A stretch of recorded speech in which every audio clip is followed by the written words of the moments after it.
Hello friends, exam गुरु YouTube channel में आपका स्वागत है। मैं प्रदीप। आज की वीडियो हमारी, जैसा कि आपको दिख रहा होगा टाइटल पे ही, क्लास 11th के इकोनॉमिक्स की क्वेश्चंस की वीडियो है। आज की इस वीडियो में मैं आपको complete 40 questions, how many questions, complete 40 questions कराने वाला हूं, जो कि आपके एग्ज़ाम के लिए बहुत ही ज़्यादा बेनिफिशियल है, बहुत ज़्यादा इम्पोर्टेंट है सारे क्वेश्चंस। ओके, आप जो मिड टर्म में होने वाले हैं एंड नवंबर में, उसके लिए आपकी अच्छी खासी प्रिपरेशन हो जाएगी। ठीक है, कुछ इसी तरह के क्वेश्चन जो है वो आपके एग्ज़ाम में आएंगे। तो आई होप आप इस वीडियो को पूरी देखेंगे, और अगर वीडियो पसंद है तो वीडियो को लाइक करिए। ठीक है, जिन्होंने चैनल सब्सक्राइब नहीं करा वो चैनल को सब्सक्राइब भी करेंगे। देखिए पहला क्वेश्चन क्या है, he is known as the father of statics. ठीक है, स्टैटिस्टिक के जो फादर हैं वो कौन कहलाते हैं, आपको पहला क्वेश्चन दिया है ये। ठीक है, मैं थोड़ा जूम कर देता हूँ, जस्ट वेट।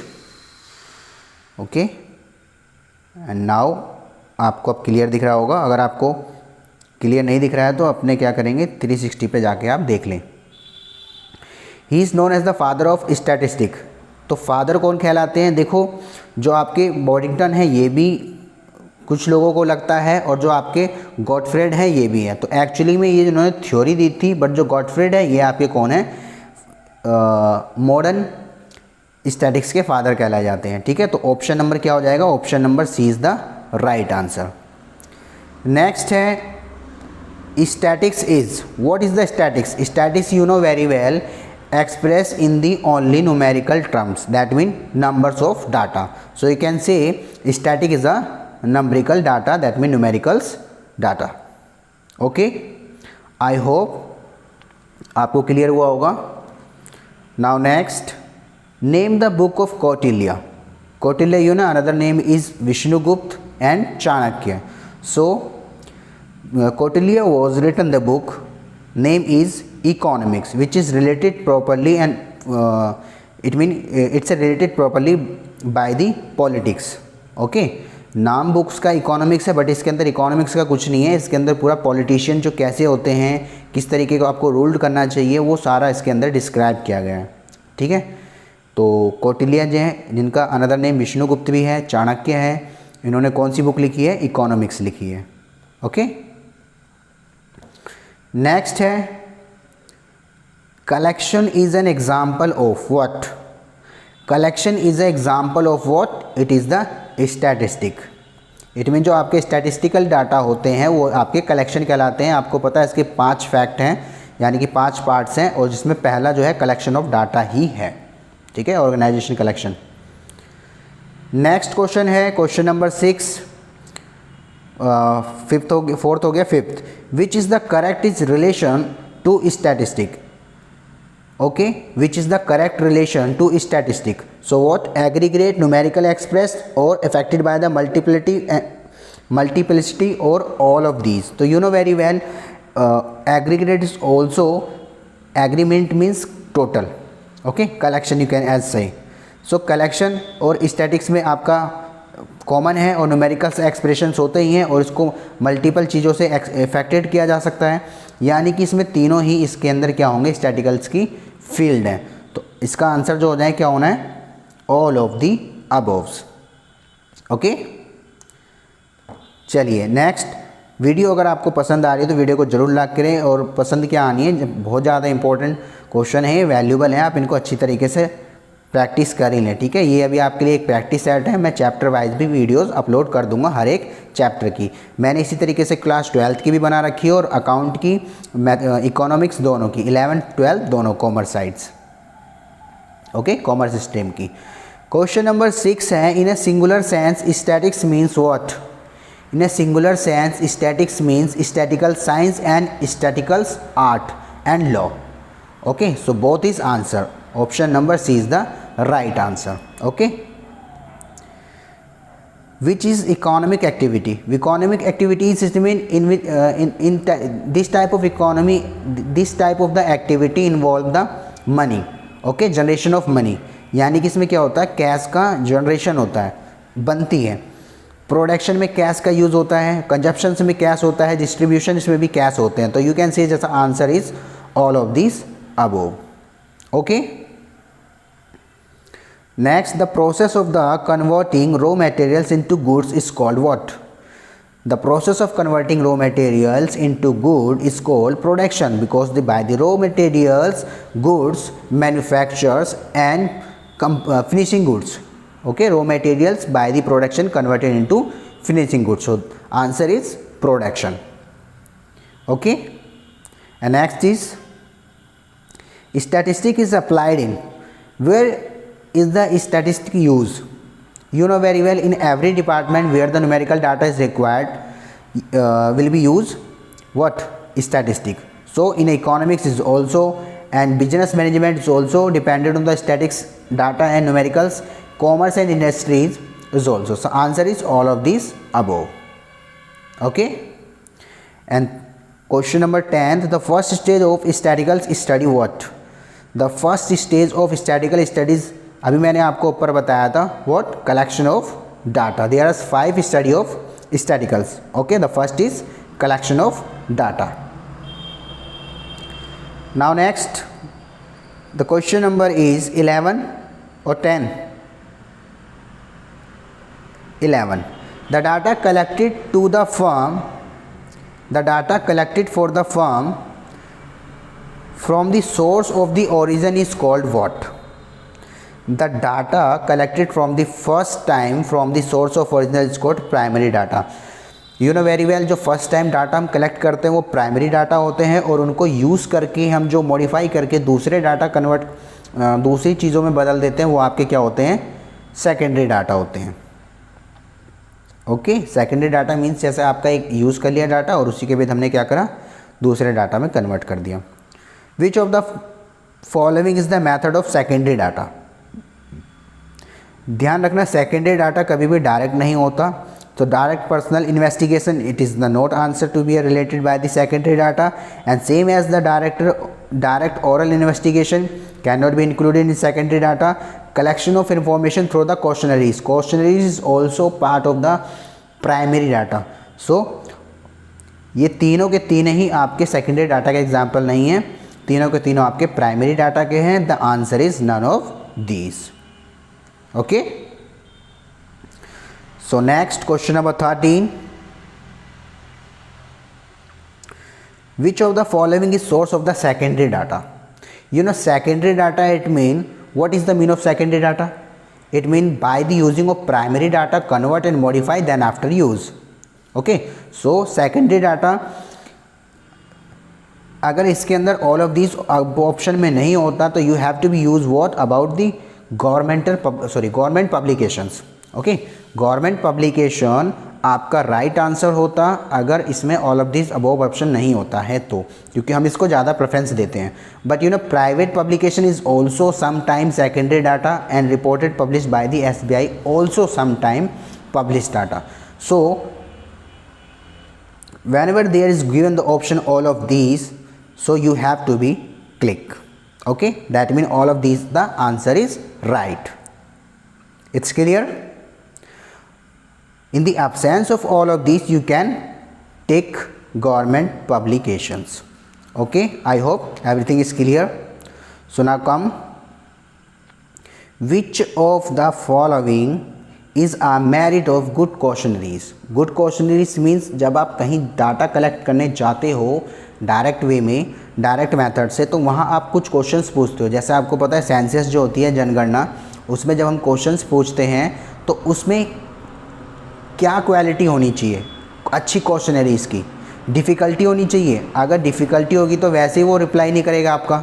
ठीक है, so this is not answer. Not a proper form, proper form नहीं होंगे तो वैसे ही आपको समझ सकते हो वहाँ पे आपकी हालत ख़राब हो सकती है. The reason is suppose to just less, आप गए, आपने जा कर के वहाँ फर्स्ट इन्फॉर्मेशन ली, आर यू मैरिड और नॉट, हैं, someone just replying no, okay, I am a bachelor.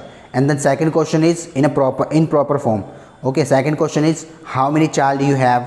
So very well you know कि जब मैरिड नहीं है तो मैरिड नहीं हुई है तो चाइल्ड कैसे हो सकते हैं. ये तो इन प्रॉपर क्वेश्चंस पूछने पे आपको वहाँ पे, बाकी आप समझदार हो क्या हो सकता है. Okay, so come difficulty is not answer, not a proper. Invalid questions तो होने ही नहीं चाहिए. आप पर्सनल क्वेश्चंस नहीं पूछोगे. ठीक है, तो क्या होनी चाहिए बचा हुआ less number of questions. Very good, because the less number of questions so the good questionnaires. अगर क्वेश्चंस कम है तो वहाँ पे अच्छी क्वेश्चनरी शो हो रही है, क्योंकि आप लिमिटेड क्वेश्चन जाके पूछेंगे तो everyone just able to be giving the answer. Okay, but अगर इसकी जगह ज़्यादा क्वेश्चंस होते हैं तो no one want to be reply of these. So next, for drawing lottery of the sampling is used. You know drawing of lottery sampling is use for the randomly, क्योंकि आप randomly इसको निकालते हैं। And the personal bias is possible in which type of sampling. Random sampling is not there is possible to be any type of the bias. Bias means पक्षपात, ठीक है, favourable unfavourable situations. And stratified is also not be affected. Quota is sometime not affected, but the purposive sampling is affected every time. There is more chances for the bias.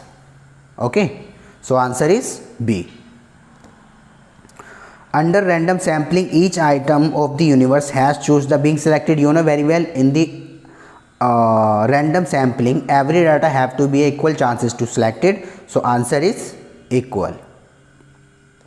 Okay, now next, which of the following is object of classification? The object of classification, which type of the option objective of the classification? You know, classification engage also simplification, briefness and comparability. All the function of classification, the answer is all of these above. आज की इस video में 40 question मैं पूरे complete कराऊंगा। 1.5 घंटे का आपको जो एग्ज़ाम होता है सेम वैसी फीलिंग आएगी। आप इसको क्या करेंगे, अच्छे तरीके से बैठ के वीडियो को पोस्ट करके फिर उसके बाद आप आसानी से इसको आंसर करके फिर चेक कर लें, ठीक है। अगर आप इसको PDF चाहते हैं तो आप क्या करेंगे, मेरा टेलीग्राम चैनल ज्वाइन कर लेंगे। लिंक आपको डिस्क्रिप्शन बॉक्स में मिल जाएगा, वहाँ आपको मैं ये क्वेश्चन पेपर प्रोवाइड करा दूँगा। The number of observations falling with in class is called what. जो नंबर ऑफ ऑब्जर्वेशन होते हैं वो आपके क्या शो करते हैं, नंबर ऑफ फ्रिक्वेंसी।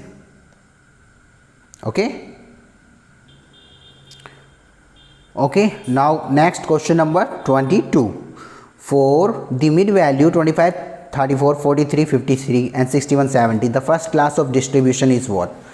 आपको इसमें क्लास इंटरवल निकालना है। तो देखो मैंने आपको एक फॉर्मूला बताया था, remember very well. What about, जो आपका क्लास इंटरवल होती है जिसको हम CI बोलते हैं, वहाँ पे क्या होता है L1 और L2, यही तो होते हैं।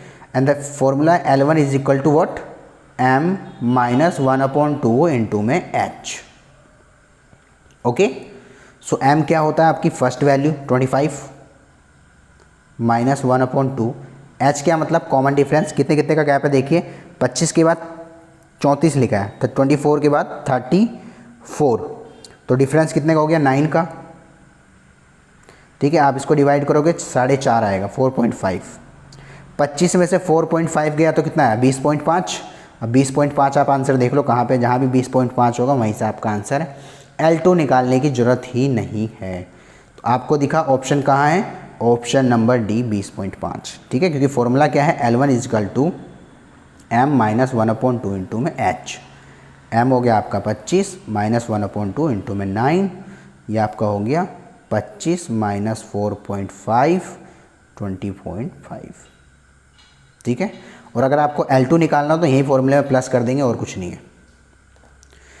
चलिए आते हैं नेक्स्ट पे, classes with the zero frequency is called what. जो आपकी जीरो फ्रिक्वेंसी होती है वो आपकी क्या कहलाती है, एम्प्टी सेट, यानी कि empty classes. Okay, the class mark of distribution same as the same, ditto copy question है इसका, डिट्टो, ठीक है। आप इसको कर लेंगे इसी तरीके से। आई होप आंसर मैं बता देता हूँ, इसका आंसर आई थिंक शायद ये आएगा, निकाल ही देता हूँ चलो। 26 -1/2 और कितने का गैप हो गया इसमें 36, 5 का 5 का, तो 26 माइनस 2.5 आ जाएगा, 5 को डिवाइड करेंगे, 26 में से 2.5 गया तो कितना बचा, 26 में से 3 गया 3, 23.5। ऑप्शन ए ही आंसर, ठीक है। चलिए next question number 25, the data given is will be called. ये आपको क्या कहलाएंगे, मैंने आपको बताया थी 3 तरह की सीरीज़ होती है, एक इंडिविजुअल सीरीज़, डिस्क्रीट सीरीज़ और कॉन्टिन्यूस सीरीज़ यानी कि फ्रीक्वेंसी डिस्ट्रीब्यूशन। जिसमें खाली एक्स दे के रखता है वो आपका क्या होता है, इंडिविजुअल सीरीज़। ओके, और जिसमें आपका क्या हो, ओनली एक्स है वो इंडिविजुअल। जिसमें एक्स और एफ दोनों होते हैं वो आपका डिस्क्रीट, और जिसमें सी आई होता है और एफ होते हैं वो आपका होता है क्या, कॉन्टिन्यूस सीरीज़, या फिर आप उसको कह सकते हैं क्या, फ्रीक्वेंसी डिस्ट्रीब्यूशन। ओके, आंसर हो जाएगा इसका क्या, इंडिविजुअल सीरीज। नेक्स्ट है statical calculation classified data are based on what. जो आपकी स्टैटिकल कैलकुलेशन होती है वो किस चीज़ पर डिपेंड होती है, तो आपकी एक्चुअल वैल्यू ऑफ ऑब्जर्वेशन पर डिपेंड होती है, एक्चुअली ऑब्जर्व किया जाता है उसको। 27 which of the following are title of the resources of the table. तो जो आपकी टाइटल ऑफ रिसोर्सेज होती है वो किस पे डिपेंड होती है, स्टब पर। ठीक है, स्टब, जस्ट टाइटल के नीचे बॉक्स जो होता है उसे स्टब कहते हैं। Table of the consequence is what, tabulation. Okay, जो टेबल से रिलेटेड हो टैबुलेशन कहलाएगी। 29 question, 29 is the principal component of table all of this, क्योंकि उसमें टेबल नंबर भी होना चाहिए, टाइटल भी होना चाहिए, हेड नोट भी होना चाहिए, और all of the, I mean answer is all of these. 29 हो गए। आज की 40 क्वेश्चंस करेंगे। टॉप 40 क्वेश्चन से ऐसा भी हो सकता है कि इसमें से 10-12 क्वेश्चन आपको आपके मिड टर्म में दिख जाएं, क्या पता उन्होंने मेरे वाले क्वेश्चन ही ले लियो। ठीक है, चलिए। The lower class boundary is what, the lower class boundary is what. Lower class boundary जो होती है इसमें से कोई भी नहीं होगी। ठीक है, formula finding the mid value L1 + L2 upon में 2, यानी कि ऑप्शन नंबर सी। ठीक है, L1 + L2 अपॉन में 2। L2 आगे भी रख सकते हैं, पीछे भी रख सकते हैं, no problem. Question number 33 start होता है। अकॉर्डिंग टू द तैलीमात 5 को रिप्रेजेंट करना है, आपको बताया जाता है 1 2 3 4 5 ऐसे होता है। तो option number B is a right answer. An open end series what, जो आपकी ओपन एंड एंड सीरीज होती है उसमें क्या होता है, लोअर लिमिट जो होती है फर्स्ट क्लास की मिसिंग होती है और लास्ट वाली भी अपर मिसिंग होती है। तो answer A and B both. Okay, and last 35, ये आपका बुक का क्वेश्चन है। Which of the following question is correct, S is equal to R upon N. Range क्या होती है, रेंज जो होती है आपकी difference between the large numbers and smallest number observation, high minus low, सबसे बड़े में से सबसे छोटा घटा दो, आपका आ गया observation. Okay, and next classification of data on the basis of time period is called. अगर टाइम पीरियड के अकॉर्डिंग है तो वो आपका होगा क्रोनोलॉजिकल, और अगर आपका लैंड वाइज है, जोग्राफिकल है, तो वो आपका जोग्राफिकल होगा, और अगर उस पर क्वालिटी है तो क्वालिटेटिव होता है। ठीक है, वैसे क्वालिटेटिव होता है नहीं, क्वांटिटेटिव होता है। And second last question, third last, mid value of first class interval. Mid value दे रखी है, आपको निकालना है, तो आप क्या करोगे, मैंने बताया था पहले L1 निकालोगे। क्या होता है L1 का फॉर्मूला, m - 1/2 इंटू में h। m कितना है 5 - 1/2, गैप कितने कितने का 10 का है, 2 से डिवाइड करा 5 आ गया।